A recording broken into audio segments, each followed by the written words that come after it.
It's a rent freeze tease. $3.1 billion that coulda, shoulda, woulda been in the pockets of 2 million Aussie households if a rent freeze had been adopted a year ago. These are not just numbers. That means that people can put food on the table. That means a trip to the dentist. The potential savings over the next 12 months, an even juicier $4.9 billion, according to new parliamentary research commissioned by the Greens. That is $8 billion over 2 years. And that would mean that for an average renter, they would have around $4,000 back in their pockets. But the government's not looking to seize on the Greens' main squeeze, ignoring its pleas for a rent freeze. Oh, geez. We won't be nationalising private housing in this country.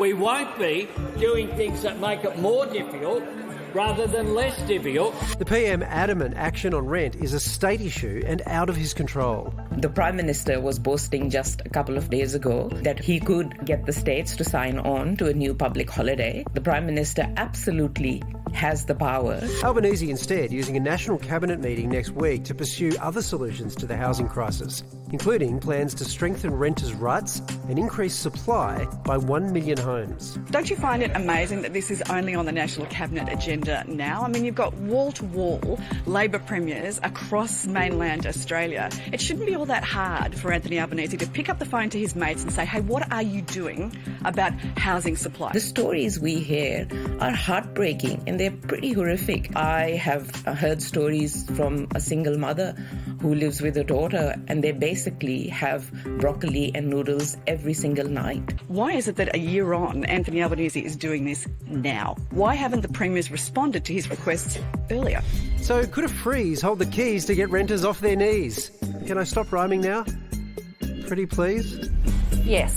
Max Chandler-Mather is the Greens housing spokesperson. Max, $8 billion, that sounds great, but critics say a rent freeze could actually make the market worse, leading to lower quality housing stock, disinvestment in rental units, and even encouraging rent bidding.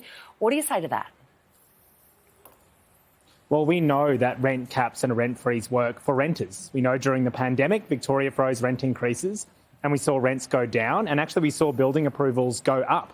And what that $8 billion in savings mean are thousands of extra dollars in the pockets of renters, 62% of whom are already in financial stress. Now, of course, that's not the only policy solution we need. That's in conjunction with a large-scale investment in public and affordable housing, which we're also proposing. But it's a really important part of the picture to give renters some really important protection against the fastest rent increases we've seen in 35 years. Sorry, Max, are you saying we know rent increases work because of what happened during the pandemic? When population was low, there was no immigration and the economy was basically shut down? Like, that's our field evidence for this? No, we have other evidence around the world. In Berlin, they proposed a 5-year freeze on rent increases for the period that was in effect. Compared to the next 13 largest cities, Berlin's rent increased by 60% less. In fact, in some instances, Berlin rents went down. It's actually a very effective proposal, but it's very important to note it, of course, needs to be done in conjunction with other policies, including ending no grounds evictions, so landlords can't kick tenants out for no reason, securing longer leases and investing more in public and affordable housing. Right. I think there's often a dishonest critique of rent freezes because they taken in isolation as opposed to as part of a broad policy suite. Sure, but there are also analysts who say that where these have been tried in the United States or in Britain, we've seen actually really bad things happen.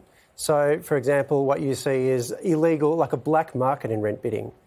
Because there's a limit to what you can charge officially. So then people say, well, if you put a little bit more under the table, and then what happens is actually the wealthy move in and the most vulnerable don't get access. Or you see, complete dereliction because landlords decide, well, I'm not going to invest in the property anymore. And we've seen in the United States, for example, people claiming damage fraudulently on insurance claims because of the disrepair that these have fallen into. That these are all the unintended consequences from the field. Have you factored all of that in?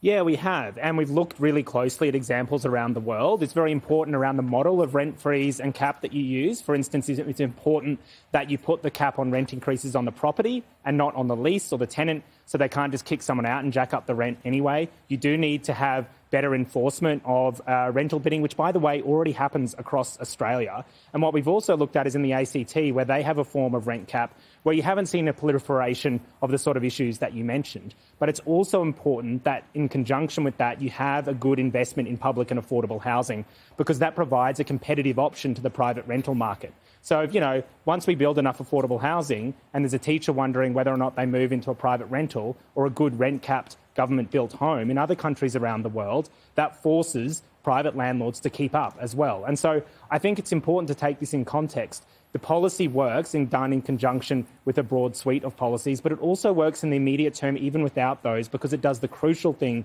we need to do right now, which is stop rents increasing. Because if we do not do that, then a housing crisis could tip over into one of the worst social crises we've seen in a long time. All eyes on National Cabinet, I suspect. Max, thank you very much for your time.